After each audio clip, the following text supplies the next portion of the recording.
Hi hello, എന്തൊക്കെയുണ്ട് വിശേഷം? എല്ലാവരും സുഖമായിരിക്കുന്നു. അപ്പം നമ്മുടെ ട്രാവൻകൂർ ഗാർഡൻസിൻ്റെ ഔട്ട്ലെറ്റിൽ നിന്ന് തിരുമലയിൽ നിന്ന് ഒരു കസ്റ്റമർ വന്ന് പർച്ചേസ് ചെയ്തതാണ് കേട്ടോ നിങ്ങൾ കാണുന്നത്. ഓർക്കിഡ് റോസ്, ഗ്രേപ്സ്, അതുപോലെ മാതളം, അങ്ങനെ തുടങ്ങിയ കുറേ പ്ലാന്റ്സ്, പിന്നെ അന്നിടുപ്പേരിയുടെ 3 പ്ലാന്റ്സ് കളക്ട് ചെയ്തിട്ടുണ്ട് കേട്ടോ. അപ്പോൾ അതേ പ്ലാന്റിൻ്റെ സൈസാണ് നിങ്ങൾ ഈ കാണുന്നത്. ഇതേ സൈസിനുള്ള പ്ലാന്റ്സ് ആണ് കേട്ടോ നമുക്ക് സെയിലിനായിട്ടും റെഡി ആയിട്ടുള്ളത്. അപ്പോൾ അന്നിടുപ്പേരിയുടെ നല്ല ഹെൽത്തി ആയിട്ടുള്ള 3 പ്ലാന്റ്സ് ആണ് കേട്ടോ എടുത്തേക്കുന്നത്.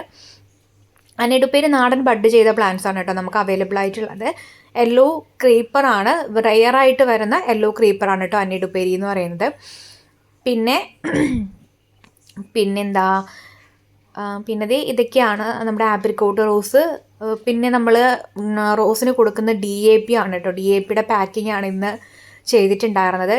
DAP അതുപോലെ തന്നെ റോസ് ബൂസ്റ്റർ ഓർഡർ ചെയ്തവർക്ക് നെക്സ്റ്റ് വീക്ക് ആയിരിക്കും കൊറിയർ അയക്കുന്നത്. അപ്പോൾ അതിൻ്റെ പണിപ്പുരയിലാണ്. നമ്മുടെ ഉണ്ടാക്കിയ വളം എല്ലാം കഴിഞ്ഞു. അപ്പോൾ അത് റെഡിയാക്കുന്ന തിരക്കിലാണ് കേട്ടോ ഞാൻ. DAP ഓർഡർ ചെയ്തവർക്ക് കുറേ പേർക്ക് അയച്ചിട്ടുണ്ട്. പിന്നെ നമ്മുടെ റോസ്, നാടൻ റോസിൻ്റെ കോംബോയും അല്ലാണ്ട് സിംഗിളായിട്ടൊക്കെ ഓർഡർ ചെയ്ത റോസിൻ്റെ പാക്കിംഗ് ആണ്. ഒത്തിരി പേര് ചോദിക്കുന്നുണ്ട് ഒരു പ്ലാന്റ് ആയിട്ട് ഓർഡർ ചെയ്താൽ അയക്കുമോ എന്നുള്ളത്. ഒരു പ്ലാന്റ് നമ്മൾ അയക്കുന്നതായിരിക്കും കേട്ടോ.